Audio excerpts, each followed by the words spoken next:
Hello, hello, and welcome to the Musicians Talk Show, episode 37. Today's podcast is brought to you by Bandzoogle. Bandzoogle makes it easy to build a stunning website for your music in minutes. Choose from hundreds of mobile-friendly themes, then customize your design and content in a few clicks with Bandzoogle's easy visual editor. So easy your drummer can do it. All the features you need for a professional website are already built right in, including tools to sell your music and merch commission free right there on your website, mailing list tools to grow your fan list and send newsletters, integrations to pull in all your socials, Twitter, Instagram, SoundCloud, whatever you want, and live support from their musician-friendly team 7 days a week. Best part is their plans start at just $8.29 a month and includes your own free custom domain name right there in that price. So go to bandzoogle.com to try it free for 30 days. And then when you love it, be sure you use our promo code TMTS to get 15% off your first year of subscription. That's TMTS for the Musicians Talk Show. We got you guys 15% off your first year subscription, and you're going to love Bandzoogle. We use them. They're perfect. So get on that. All right, today's episode, Todd Kerns, legend, Canadian legend. Matt's not here for the reading of this intro, but he is here for the episode itself.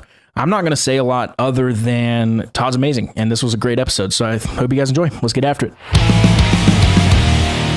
So I wanted to kind of take it back to the beginning. How did you get started in music? Well, I grew up in a small town in Canada, so you either play hockey or you play music or do meth or something. I'm not sure what. And you chose meth. Got it. Yeah, exactly. Or whatever meth was back then, I guess. I don't really know. I think my parents were pseudo musical. My mother played piano. My father played guitar. They never performed, but they could kind of play, and they, noodle around. And then, it's funny talking about the Beatles, because I think the Beatles was probably the first sort of even though, it's funny watching these things about Beatlemania, which happens, decades before we ever find them, right? Yet they still have the same effect on us, right. So for me, it was, watching, seeing that, and with that is a whole cavalcade of Elvis, and my father was into outlaw country, and Willie and Waylon and all those guys, Johnny Cash. And then you get the Stones in there, and you get, everything is just one big pile of music, and especially Kiss. But Kiss is funny to me because it's hard to really consider Kiss an influence until later on.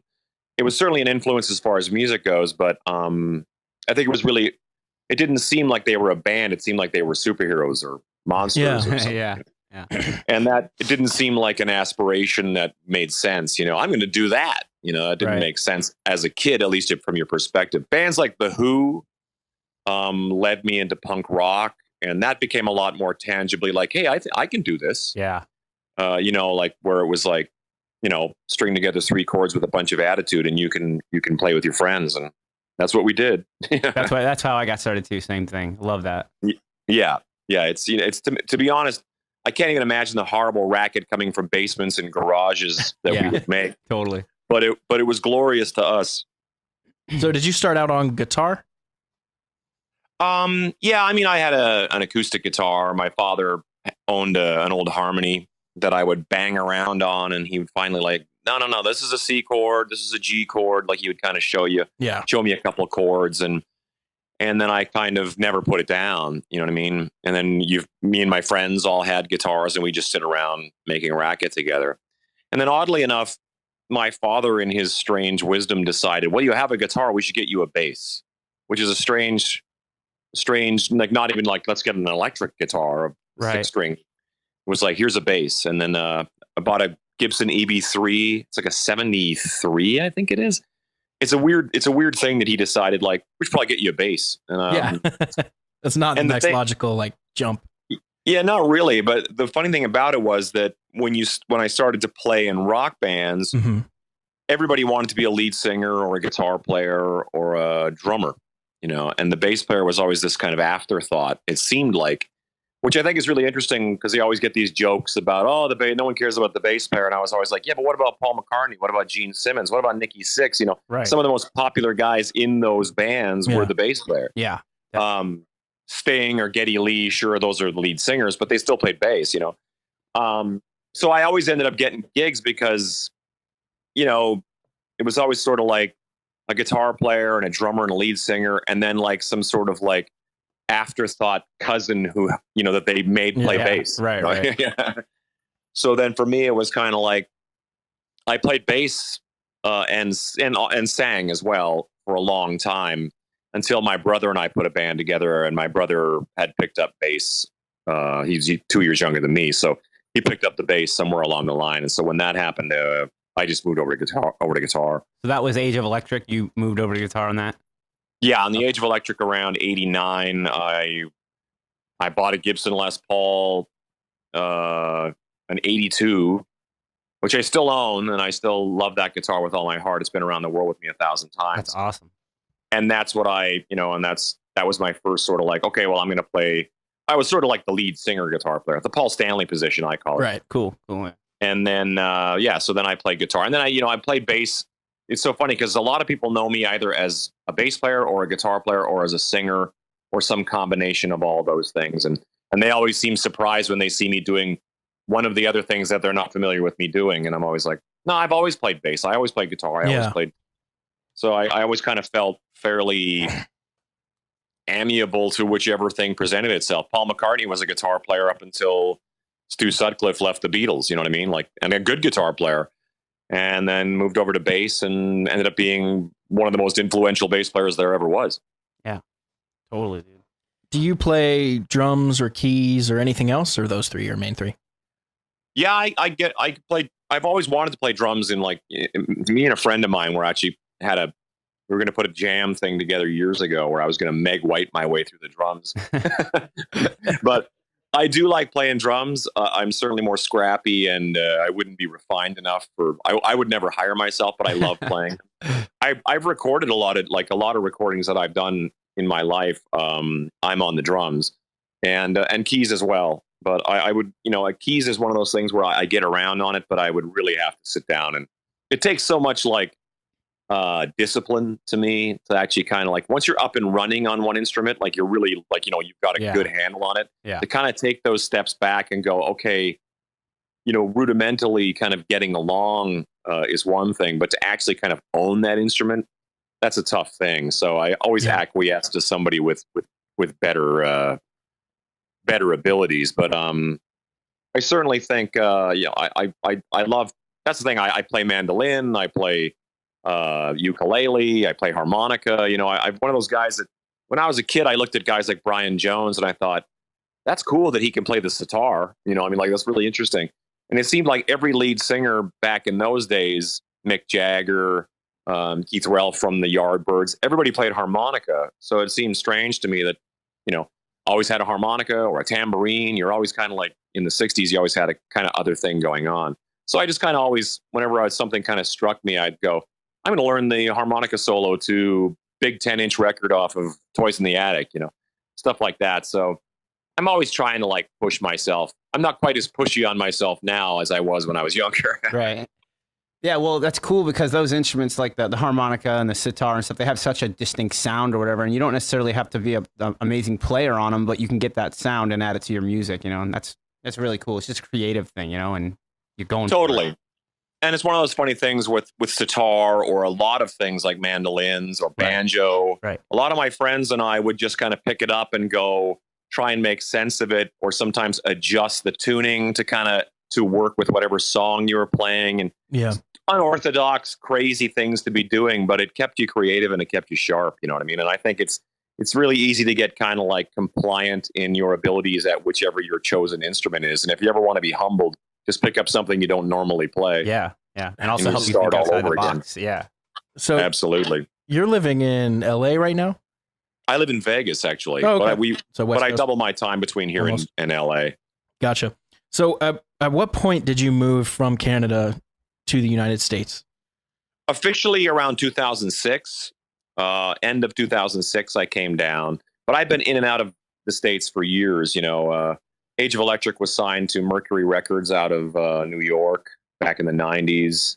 So we spent a lot of time in New York, a lot of time in Los Angeles. And then, I was bouncing back and forth from around 2003 to Vegas. I had friends down here doing stuff. And then just one day it was sort of like, I came down for a series of gigs in October of 2006, and I thought I'm just going to stay until Christmas, just because it'll be fun to, to get away. Plus, it's fall/winter in Canada, and in Vegas, it's never fall/winter. So, good time. So to I get away. kind of exactly. So I came down, and then just a series of events started to kind of roll that kept me here, really.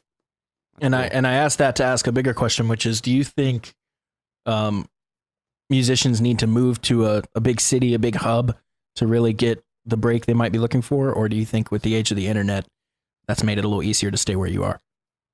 I would think the internet probably has made quite a difference. And I have a lot of friends who would argue that you have to go to LA, or you have to go to New York, or you have to go to whatever the big center is near you. You know what I mean?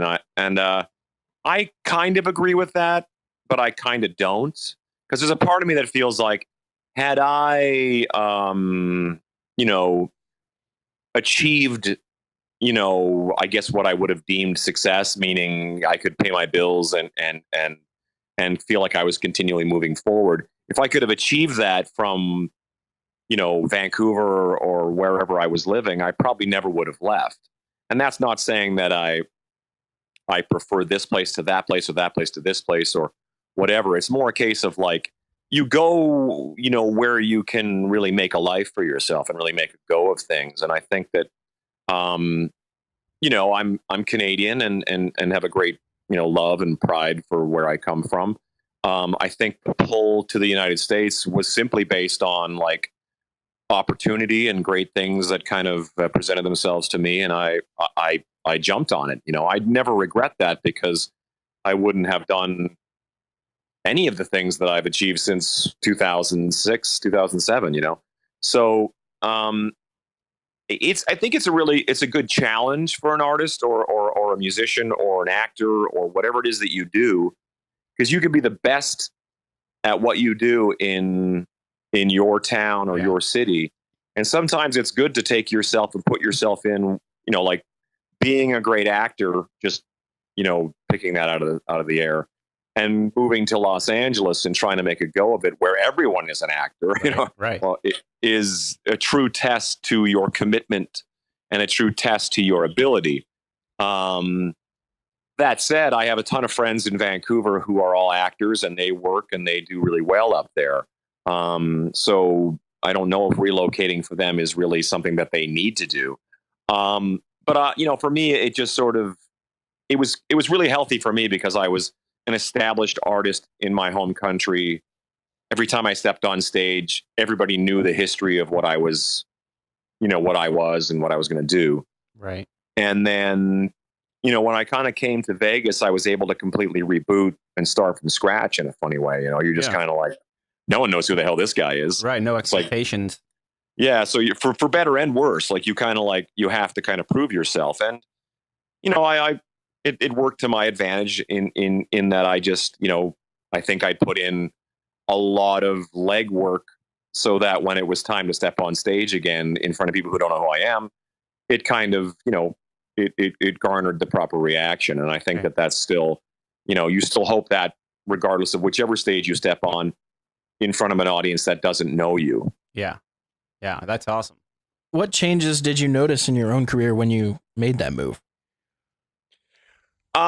Well, that was the big one. The big one was this sort of like, sometimes you can have, the idea of having, something to lean back on, like, oh, he's that guy from that thing or whatever, starting completely naked should have seemed a lot more daunting to me, but it really wasn't. If anything, I really kind of loved it. I really liked the idea of like being able to kind of get up there and play toe to toe with anybody and saying, let's do this. Your confidence just seems like it was probably at the right level for that, like, and to get a fresh start on, your, what everybody knows about you, like you're saying, Yeah, exactly. I think it's the same as like, if you're a fighter and you train and you train and you train, and then you get in the ring, you have a certain level of confidence knowing that you have prepared for this. Right. Exactly. And that's probably the best way to look at it, because,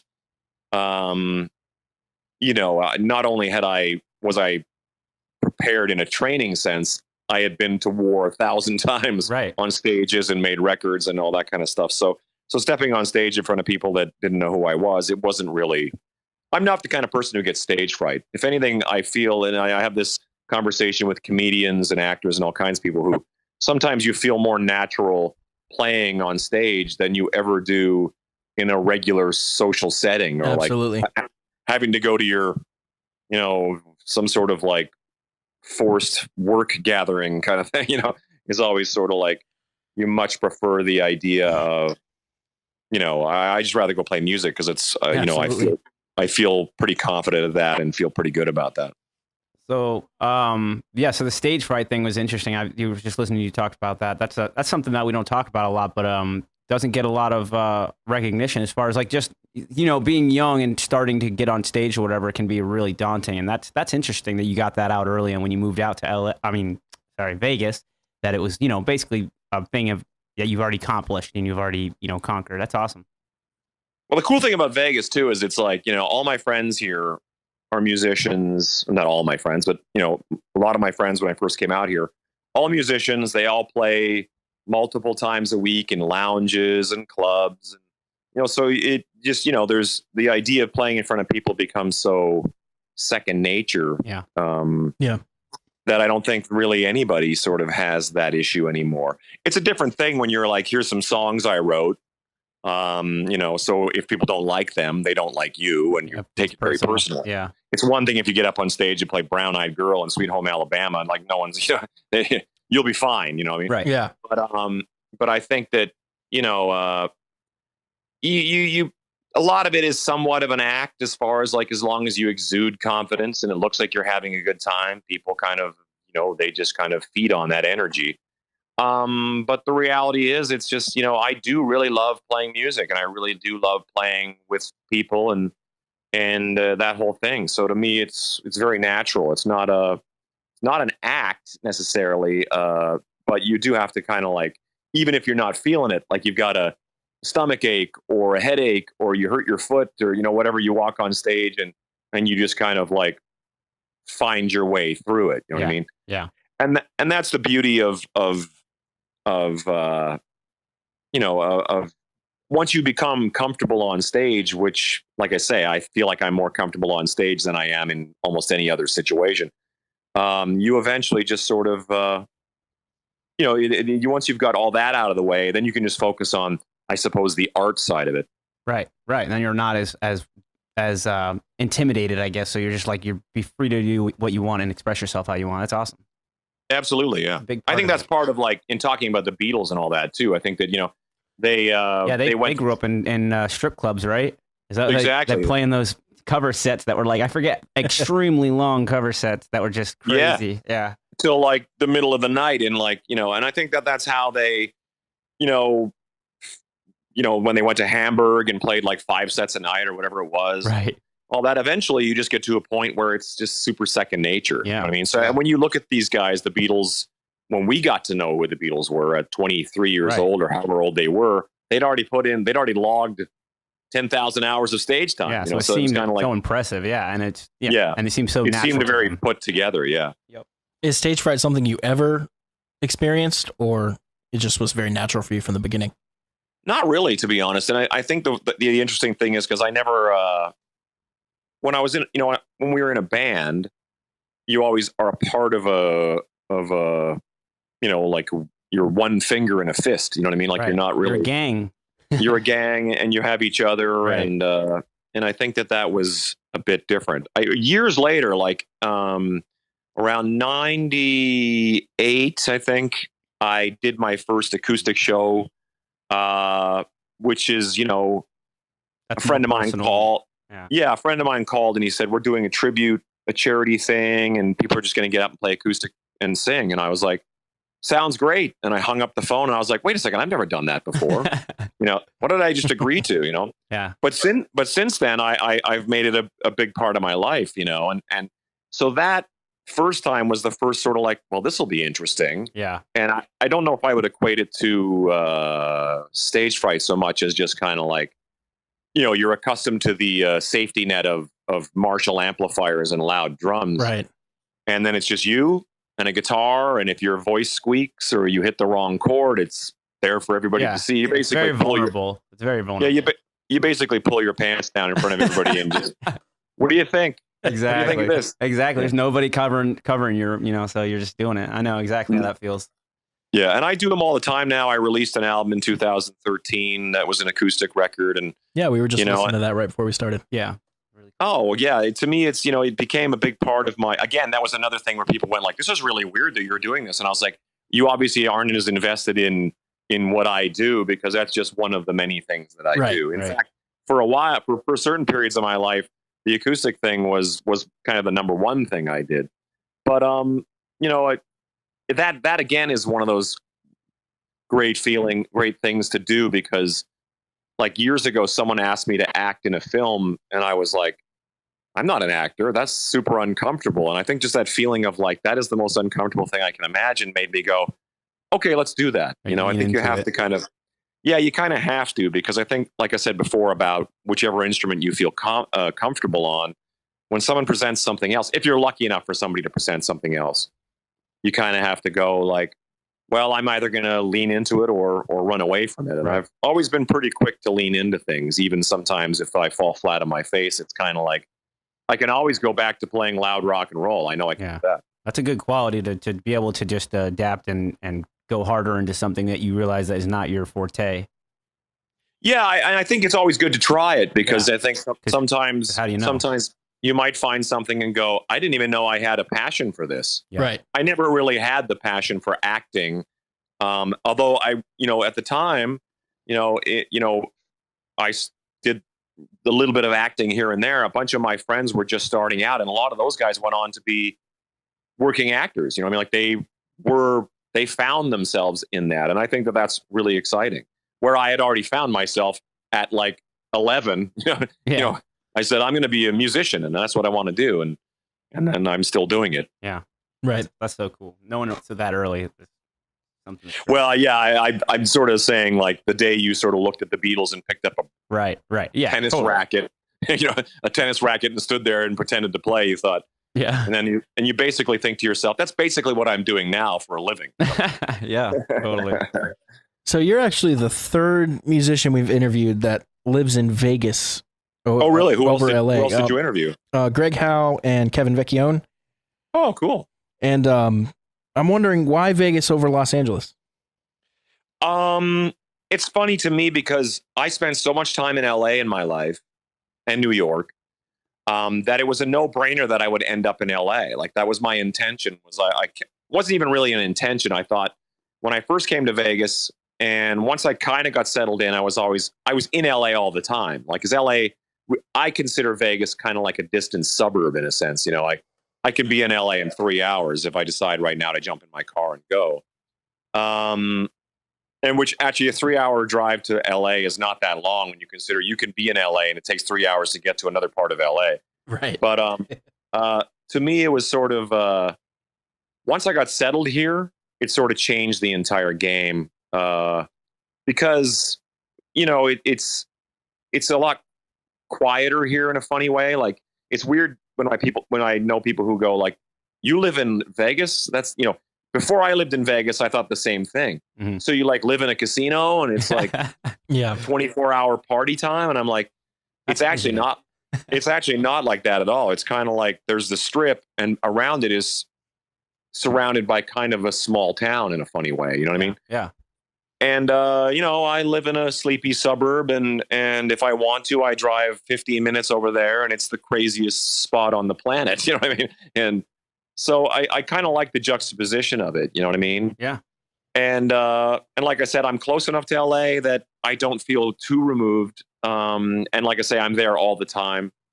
But I just kind of like it. There's a real community here too, which is really interesting. I really had the real benefit of rebooting my life as a full adult and, having some of the best friends of my life still from Canada. But I've made some of the best friends of my life since I came to the States. You know what I mean? Like I have people in this town that I am, some of the people I'm closest to in my life. So it's weird how Vegas just kind of just grew on me. And you know, they added a hockey team last year that just galvanized this city in such a unique way. And it really is I mean, I do have friends that, you know, that don't get it, you know, and never will. But you could say that about pretty much any city. Usually wherever you live or wherever you've lived is sort of your experience there dictates how you feel about the city. Sure. You know, oh, I had a terrible girlfriend there. I hate that town. Right, you know? right. Or whatever. Oh, I had a terrible job there. You just can't shake the memories of that. Definitely. And I guess because ever since I came to Vegas, it's been, you know, it hasn't been a gigantic series of green lights in my life, but it's been, you know, it's been really good for me. And I think that sort of has always remained, you know, to me, it's really speaks volumes of how I feel about the city. Yeah.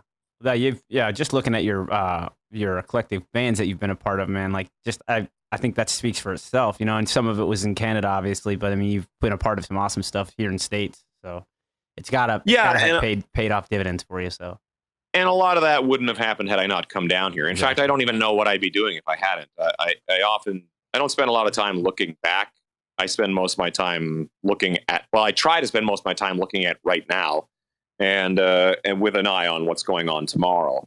Right. But I do think that it was, you know, there's a part of me that kind of goes, you know, well, what would have happened had I stayed in Canada? What would have, you know, but coming to the States and then being with Slash and going around the planet, the world seems so small and accessible to me now because I know that, you know, I get on an airplane and I watch like a series of like movies, and then the next thing I know, I'm in Australia. You know, it's like, it's a weird. And you're thing. like, it's a really bizarre thing. And then to go like, I know people in Australia. I'm familiar enough to know that where this hotel is and where my favorite coffee shop and the comic book store in Melbourne and Sydney is, or Tokyo or London, you know, Paris. It's like, it's a weird thing to consider that had I not come to Vegas, I would never have known any of that, you know? And I think that, you know, Vegas may not necessarily be responsible for all of that, but the move is responsible for everything that came after it. Right. You put yourself in that position, which is, it's the first step. So speaking of moving to the States and having opportunities, how did you end up getting the Slash gig? Well, our drummer, Brent Fitz, is an old friend from Canada, oddly enough. And he's from Winnipeg. And he's been down here probably 10 years longer than me. He came down in the 90s. And he ended up trying out for... just one day he texted me and he said... the text just said, Slash's new drummer is from Winnipeg. And I just laughed. And I was like... I go, no way, that's so rad. You know, and I was busy here in Vegas. I had my own thing going on, and I had no intention of really being a part of it at all. I just thought that's so awesome, you know. And then one day he just called me and said, come down and jam with us tomorrow. And I was like, sure, sounds like fun. I'd been jamming, you know, in Vegas, you know, jamming with tons of really well-known people and really, you know, influences of mine since I grew up. And the idea of jamming with Slash was kind of like very natural in a way. Like, even though, you know, he was the first sort of like icon for me to kind of go, yeah, let's go do that. That's really so I just went down the next day and we jammed, and then literally, you know, played like 2 songs, and it was like I was getting this sort of like schedule timeline put in front of me of like, we're doing the Tonight Show next week and all this. And I was like, whoa, I haven't agreed to this. You know? So in a funny way, I was kind of like, it was really naive of me, even though like when I think about it, of course I knew that there must have been something was up. They had a lineup in place. They had a bass player in mind. And I guess it just didn't work out with that guy. And literally the next day I came down, jammed, and it was like, okay, now I'm part of the thing. And I'm like, oh, okay. So I had to do a whole lot of juggling. And the next thing I knew, I was on Jay Leno the next week and all that kind of stuff. And at the time, it was never really like, this is going to go on for a year and a half or 6 years for that matter. Right. It was kind of like, I thought we'll do like a series of things to promote his solo album at the time. And then I'll go back to my life in Vegas, Well, you never know. Yeah. And the next thing you know, it's 6 years later and we were making our, we did I toured the solo album with him. Then we did Apocalyptic Love in 2012. And then 2014, we did World on Fire. So on January 1st, 2016, we wrapped up that tour, so, and here we are 2 years later getting ready to release a new album. Yeah. Tell us about how that's going. How's the new record working? So 8 years later, we're still talking about this. Yeah. It's a fascinating thing to consider. Absolutely. And the interesting thing to me is that I always kind of point out is that Slash's Snake Pit did 2 records, Velvet Revolver did 2 records, and now the Conspirators are have done 3. Yeah. Right. Definitely got a good thing going. It's such a great sound. And the fact that the 4 of us, Myles, Brand, myself, and Slash, have been together since 2010, so that's 8 years. Mm-hmm. Frank came into the picture in 2012, so that's 6 years. The new record is fantastic. It's actually my favorite of the lot so far, which is a big thing to say. But I mean, there's certainly the factor that it's the newest, so it's always kind of gives you a shiny new feeling about it. But I really do feel like it's very strong, and I bust it out in my car once in a while and just kind of like listening to mixes and whatnot. And I'm really thrilled with the way it turned out. And I feel like, and people keep asking me what it's like. And I kind of feel like it's a mixture of Apocalyptic Love and World on Fire, which is a weird thing to say, but I definitely feel like the Conspirators have their own sound as much as it's Slash's guitar playing, which is so distinctive, and Myles's voice, which is so distinctive. In their own way. And then when you put those 2 things together with the other 3 of us, it just really has its own thing. Myles and I sing together, back to back, toe to toe, the entire album of all 3 of the albums now. And it's sort of developed its own sound in and of itself. So it's really, I think we really kind of found something really exciting. Yeah. And you guys did the third one in Orlando or Florida with Elvis as well? Mm-hmm. Okay, nice. What is we actually recorded it in Los Angeles, and Elvis mixes it at home. Okay, gotcha. So last time we had done bed tracks in Los Angeles, and then did guitars and vocals in Florida, Orlando. But this time we did all the recording here in Los Angeles or in LA. Slash has his own studio, and it just made sense to stay there. Yeah, smart. Keep it local. Yeah. I'm sure you've done, out of all the recording you've done in your life, you've probably done digital and analog. Do you have a preference? Do you have thoughts on either of those as far as the process? The preference is always analog. In the age of electric, we were really married to the analog world. Those are early days, but the digital thing was presenting itself well into our career. Mm-hmm. And we always went back to 2-inch. We just that's the way the Beatles recorded. That's the way all those old records we loved were recorded.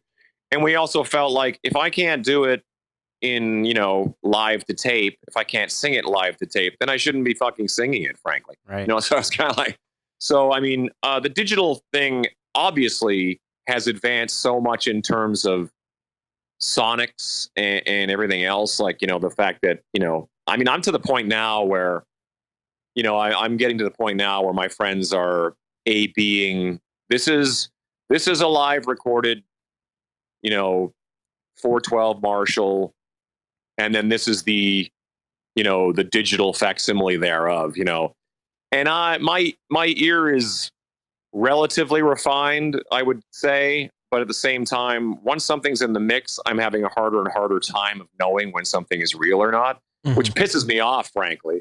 But I think, But I think at the same time, Slash will never in his life play through a facsimile amplifier, like a digital version of his amp. He will always have a live Marshall amplifier. That's just how he's wired. When I say never, I mean, I don't know, maybe in 10, 20 years from now, He'll still be on stage. Trust me. Yeah. We hope He'll for sure. They may have found something that will make him go like, so I can just carry around my iPhone and it has the Slash tone in it, Right. or whatever. So I don't know, but speaking from the man that I know, he's 100% not that guy. So he only recently went on in-ear monitors with the Guns. I saw their interview the other day with JH Audio. That was funny. Yeah, it's funny because he was so like, we all went on in-ears with the Conspirators, but I mostly went on in-ears because of singing with Myles. I want to make sure I'm as solid as I can be. That's a whole other thing, But I there's a lot of I'm an old school guy. Like if I can go on stage and just play with a loud rock and roll band and no in-ears, I love that. It's fun. But at the same time, it's, we're advanced enough to know that in a professional and high-end situation, it has to be a certain way, and that's all fine and good, and that's how we, so having Slash on those things now puts all 5 of us on in-ears for the first time in 8 years. Quieter stage for sure. You would think so, but I doubt it. Not with all those Marshalls in the back. Yeah. Slash's amps in Guns N' Roses are off the stage, from what I understand. But in a Conspirator show, it's straight AC/DC. Like the amps are all up there, and they're fucking loud, man. Like he is crazy loud. He's the loudest guitar player I've ever played with, and he has the most artillery to play with too. You know what I mean? Sure. Well, we're huge Slash fans here. No doubt about that. Absolutely. So what is me too? What is the recording process like for a Slash album? I mean, everyone knows he's the old school analog guy. What is that process like for you guys? Well, it always starts. Myself, Fitz, and Slash just sitting in a room together for a long time, actually. The 3 of us just jam. Slash always has his riffs and things, and we put them together and, stop here, quieter here, louder there, that just come up with the arrangements. And then this recent album is the only time we've had Frank play on the album, because the last 2 albums he was still technically a side guy, but now having him on the record was a real. It kind of had to happen because we had developed such a chemistry as far as all 5 of us playing together that not having Frank play his parts would have been like really weird. Right. So this time the 3 of us would jam, then eventually the 4 of us would jam, and then Myles comes in. Myles comes in intermittently. It's funny because Myles will come in, hang around for a bit, then he goes away and comes in and goes away and comes in and goes away. And we just sort of, the songs just start to kind of morph into being songs, and then Elvis comes in, and then he sort of starts to do his thing. So the songs are continually being pulled apart and put back together and pulled apart and put back together until we kind of have a something that really kind of works. And then we just kind of we're good to go. By the time we record it, it's really fast. I mean, like, Fitz was like so solid this time that he just knocked out the drums in a couple days, and then I knocked out the bass in a day or 2. I can't remember. And then it's guitar time, and guitar time is, the biggest, in a lot of ways, the biggest part of the record because it's Slash. And then it's vocals, which is the other biggest part of the record. So I'm kind of there. The funny thing is I'm there from day 1 till almost the last day, because I'm always I'm there in the pre-production phase, and then I'm singing all my harmony stuff at the very end because we recorded Myles. So usually Fitz and I are there at the end. Fitz is doing like percussion type things and this and that, and I'm singing, and then so I'm usually there for the entire process. That's cool. Does anybody else have any input on the lyrics at all, or is that all Myles? You guys collaborate on that at all? Oh, we, when it comes to the vocals, it's like Myles Kennedy is, that's his domain. Sure. It's sort of like, if it was always threatened that we're going to get Todd to sing a song, and it's never materialized, only because there's so much wealth of material that Myles comes up with, or that Slash and Myles come up with, that I'm kind of like, Myles is obviously a very talented songwriter in his own right, with or without the Conspirators, or with or without Alter Bridge. He makes his own solo albums now. Which I think in a lot of ways may be his ultimate destination, maybe just himself and a guitar. Yeah, he's a distinct voice and he's so unique, so talented, and I think that we all just kind of leave that up to his domain. It's like, and here's the lyrics and vocals. That's for Myles. Totally. And in a lot of ways, as a vocalist myself, it's always kind of like, you want a vocalist to be singing something they're feeling. So it's always weird when you got to sing somebody else's lyrics. Definitely. It's not unheard of, and it can be done. Obviously, there are a million. Alice in Chains. Yeah, is true. One too. True, yeah. And there's a million, Frank Sinatra or any other example, Elvis, who've been singing lyrics that they didn't write. Sure. But it's like when you have somebody so prolific like that, I mean, why interrupt this thing? He's, obviously got his thing down. It's like, it's kind of like Dave Grohl actually saying that he stepped aside. He's writing songs and stuff like that, but you have Kurt Cobain writing songs for you. It's like, why would you interject? Why would you stop what he's doing? Just to tell him what you. People always say that to me. People always say that to me too. It's like, well, you're a songwriter. Why don't you write songs, like bring in songs for Slash and the Conspirators? I'm kind of like, because it's called Slash featuring Myles Kennedy and the Conspirators. Right. I go, it's the same example that Dave gives. It's kind of like they've already got a thing going. They don't need me to come in with and now there's one extra song. Right. I mean, I certainly, I've benefited from the whole thing of being able to go off and do my own thing, springboarding off of all the work the Conspirators have done, and all the work that, be it, Alter Bridge, Guns N' Roses, Myles Kennedy solo, Snake Pit, Velvet Revolver, all of these things now are a part of a gigantic family tree that somehow I'm attached to. Yeah, right. Absolutely. It's the weirdest thing to have, all these Alter Bridge people who are part of when I go play my own shows, I look out and I go, I would not have known these people if it wasn't for Myles Kennedy. And I wouldn't have known these people if it wasn't for Slash, So it's really kind of it's a bizarre thing. I mean, but life's crazy. You never know what's coming. So you just roll with it, Yeah. Yep. We want to talk to you about creativity a little bit and where you feel that comes from and how you cultivate it. I think that's, it's funny because I've been chastising myself for being so lazy lately. But it's not really lazy as much as just being so my energy's on other things. You know what I mean? Like, mm-hmm. I'm focusing on getting ready for a Slash tour, not really sitting around writing my own music. But I think it's an interesting thing because when I was younger, I used to be a lot more like lightning has to strike. You know what I mean? Like, mm-hmm. I'm not feeling it right now. Like you're suddenly like Mr. Artist. You know what I mean? Mm-hmm. But I do always kind of like the idea. I read an article once where Stephen King, the writer, was saying how, he wakes up every day and makes a cup of coffee and sits down and starts writing for 8 hours. Like it's he clocks in with a hard hat. You know what I mean? It's so crazy. And I creativity. And I thought, what a bizarre. I mean, it just seemed bizarre to me because it was so blue collar. But it was the kind of thing of look, he puts in 8 hours or whatever it is every day. No wonder he puts out so many books, but you're like, I mean, some stuff's going to work and then some stuff's not, but you've put the time in. And I think that, so I kind of got into a new headspace once I started hanging around with Nashville people too, where it became a lot more like songwriting doesn't have to always be this super precious thing. Sometimes it has to be, you just put the time in, you know what I mean? You sit down, you make time for it. You're constantly making notes and you're living your life, which I think is the laziest excuse there is, but it is true.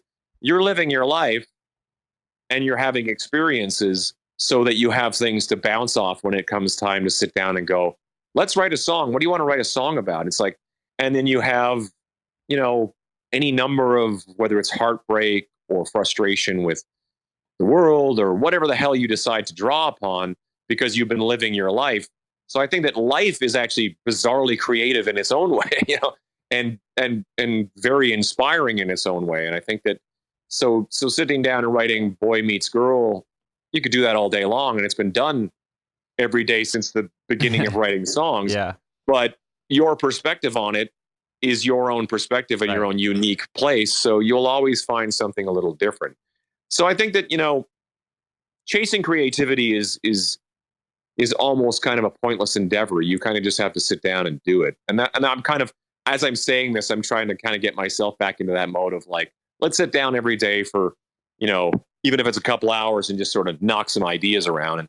And you always, it's always surprising what you come up with, because that's the coolest thing about music is that, like, after you've put pen to paper and come up with some ideas, you walk away and you say, you know what, this didn't exist yesterday. This little idea right here, this was not a thing yesterday. Yeah. There was no, it didn't exist. It wasn't around. And now it's a thing. Yeah. And it gives you a real sense of accomplishment. Like, you feel good about like creating something from nothing. It does. And the cool thing about it too is, is all it takes is one song and it can change your entire life. You know what I mean? Like you can, and I think that goes for, and that's why I say the same thing about like being open to other opportunities. Like, like I was in the last 2 years, I haven't, writing a constant blog on my website just about my experiences on the road. And at first it started off as like, who the hell wants to read this? Some jackass talking about, oh, flight was delayed, or whatever. But it eventually became such a creative outlet for me that I really enjoyed it, and I had a lot of people following along with these adventures of ours. And it's something I'm going to get back into once the tour sort of fires up again. But I think it's good to kind of like, because I think that these little other creative things sort of fire all the other synapses of your creativity. You know what I mean? So that you're kind of like keeping your creativity flowing.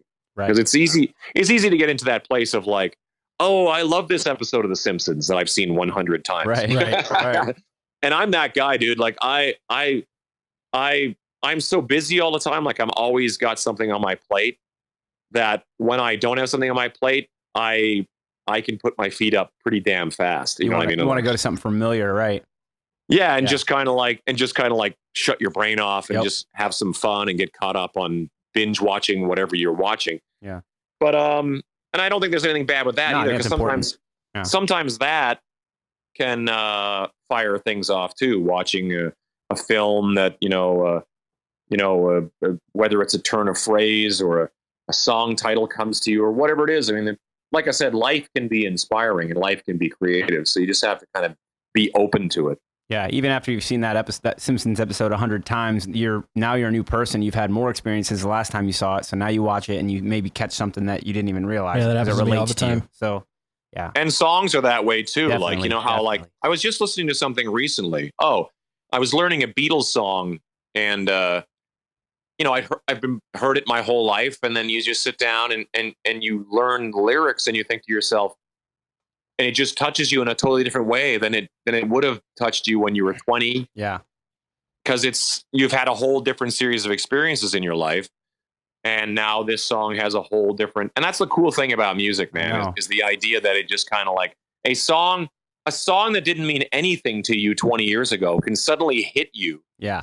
I heard a Neil Diamond song like 10 years ago that opened up an entire like Neil Diamond rabbit hole for me that I was like, in my whole life, I was like, Neil Diamond, who cares about, that's my grandma listens to Neil Diamond. And then one day I heard just a lyric in a song, and I thought, wow, what kind of depth and what kind of life had a person lived to come up with this phrase? And I just kind of, and I just went down that rabbit hole, and I'm like, wow. And I came up with this whole new appreciation of like, I didn't realize this guy was this prolific and this strong of a songwriter. You know what I mean? And I think that that's the cool thing about music, and again, the cool thing about life is that things that didn't mean anything to you when you were 20 can mean everything to you at 60, and vice versa. Because we all do that when we go back to listening to something that we loved when we were 15, right? And going, this doesn't quite stand up to what I right. Now you know so much more, and you're so much in a different place. So yeah, exactly. And the kind of thing where your parents think that what you listen to is stupid. Right. Or you used to think that they used to not like it because it was offensive or something, but then you realize, it was just kind of dumb. Right. Yep. They just thought it was really juvenile, So you mentioned always staying busy. What kind of time management tips would you have for musicians that are struggling to do that? Because I know that's something musicians can tend to struggle with. Well, yeah, and I come from that school of like, you say yes to everything and then you make it work. It's it's not the best business model to go with, but most musicians kind of, you kind of like, it's you're your own boss, and no one's coming along with your 401k and your plan. So you kind of have to make everything work. And I basically just, you have to, I literally, seems like when I complete a gig, I'm kind of like waking up the next day and looking at, okay, this is what's coming up. I got to prepare for that.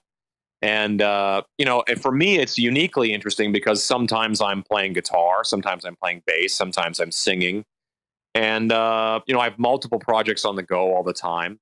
And there's always a refresher of like, I got to sit down. Like I'm sitting with some friends of mine here in Vegas next Saturday, and they play all Beatles. It's like, it's not costumes, but it's all Beatles music. That'll be fun. And it's like, the first day when they asked me to do it, I was like, dude, I would love to do it. I'm a huge fan. I'm in. Let's do this. They send over the set list and it's like 100 songs. We're doing all because they play everything. They play solo songs, and it's like, and the Beatles early stuff is all like 2.5 minutes long. So there's like a million songs to complete a 90-minute set or whatever.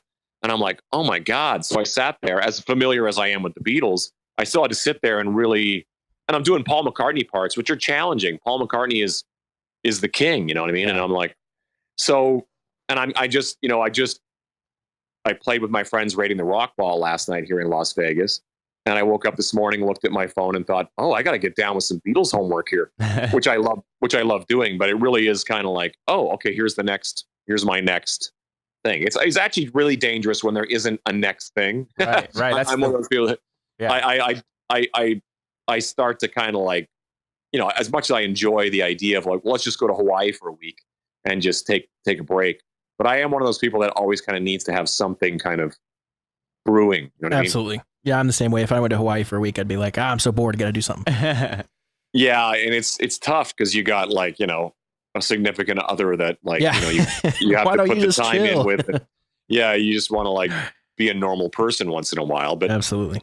But I think that's true of most people, whether you're a businessman or an accountant or whatever. It's sort of like, most people feel, that your sense of purpose is based in what you love to do. So for me, it's, I'm still working on a second acoustic record that I've been sort of dicking away with whenever I have a minute to go and do. So that's coming up as well. But, nice. I'm so busy with Slash in the next year or so. So it'll be like, it's a great comfort to have that you can do, I have the Canadian tribute band that I put together with Brian Fitz from Slash's band called Took. And that whole thing exploded into a whole other part of my life. I do the Kulick Brothers band with Bruce Kulick and Bob Kulick, both associated with Kiss. And we've done a number of shows and things based on just deep cut Kiss material. I do my own solo stuff. Sin City Sinners or Original Sin, we still do stuff. It's sort of like, having like always something on my plate that kind of keeps things fresh. Sure. So earlier you mentioned it's almost time to start prepping for the Slash tour. What does your tour prep look like, whether it's for Slash or any other tour? Well, it's, that stuff just becomes part of my DNA, but I haven't played, when I look back, I know I haven't played Anastasia or Halo or You're a Lie or World on Fire in 2 years. So it's kind of like, it's going to take a minute, but you know what? The funniest thing about all that is it sort of seems like, oh, wow, I got to sit down and learn all that. And then it's like, it's all muscle memory. Right. It all comes right back back. really fast. And then you're in the room with the guys and it's like, there's that sort of feeling of like, we only have 1 week of rehearsal. Let's book a second week of rehearsal, which we've already done. And it's sort of like, you're going to realize after the first rehearsal that we don't need 14 days of rehearsal. Right. Comes back quicker than you think. I'm like, after one rehearsal, I'm like, let's go play a show. Yeah. So it's just drilling the tunes. Yeah. And Slash is a big believer. It's sort of funny. He said to me, he goes, well, when guys are going to be going into space, astronauts, they have a whole thing, it's like there's a training process in getting ready to go to space. You're, learning how to breathe in this damn suit and that whole thing and living in this environment. And it's so interesting to hear him say that because if that's the case, then a lot of our life is spent living in space. You know what I mean? From that perspective. Right. But he really is a big believer, and it's really inspiring to me because Slash is, in my opinion, the greatest living guitar player, one of the greatest living guitar players on the planet. Agreed.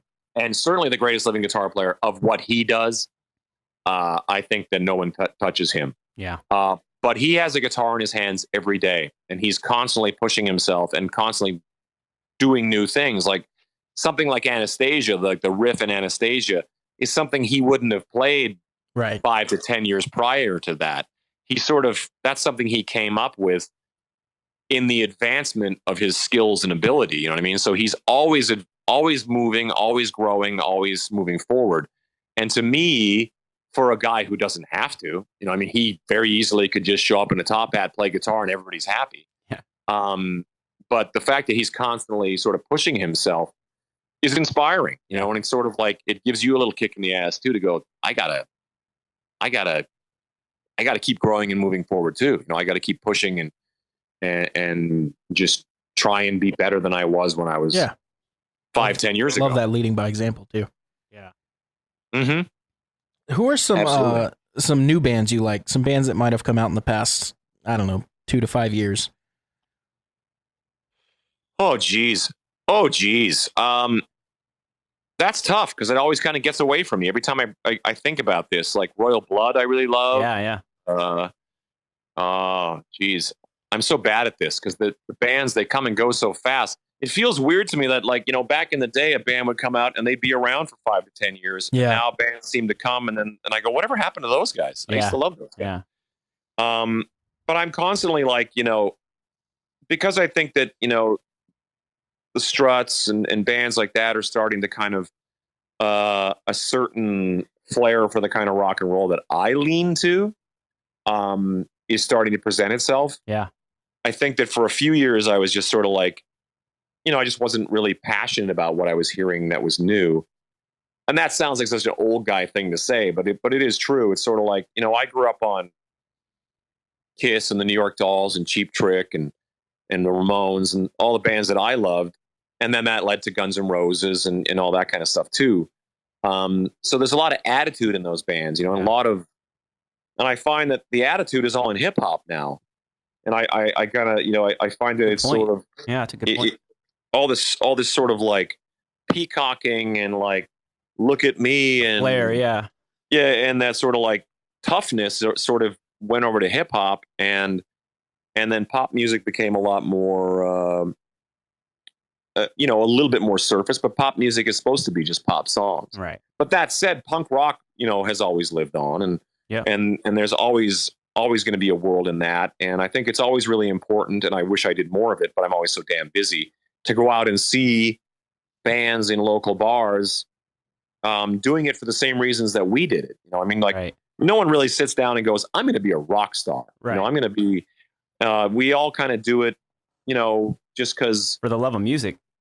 Yeah, exactly. I mean, certainly there's, you know, maybe you're not as popular as you'd like to be, and maybe girls will like you, you know, or whatever, right? Because you play music, and there's all those things tied to it. But it really is one of those things where you really sort of you just want to go play music with your friends, and just and the catharsis of just getting on stage and making a bunch of racket together is so much fun. Yeah, and then you realize that it's kind of like, you know, a lot of people sort of realize this is my calling. Some other people realize this isn't really my calling. Right. I've known a lot of really talented people who like decided to be a normal person and have a job and a family. Yeah. But you know, but for me, it was the exact opposite. I started doing that and realized this is it for me. You know, when everybody sort of said all that, anybody who had a negative thing of like, you know, you're going to starve and you're going to sleep on people's floors and you're never going to have a normal life or a normal relationship. And to me, not one of those things made me go, oh, okay. And to me, I was like, bring it on. Yeah, me too. I thought the same thing. It's a lifestyle I was getting into, not trying to it wasn't even like trying to be successful at first. You know, I was just like, I just wanted to play guitar and hang out with my friends. It was like that lifestyle more than anything. Playing shows became a thing that was really exhilarating and fun. So, and like you said, you realize it's your calling. You're like, this is what I want to do.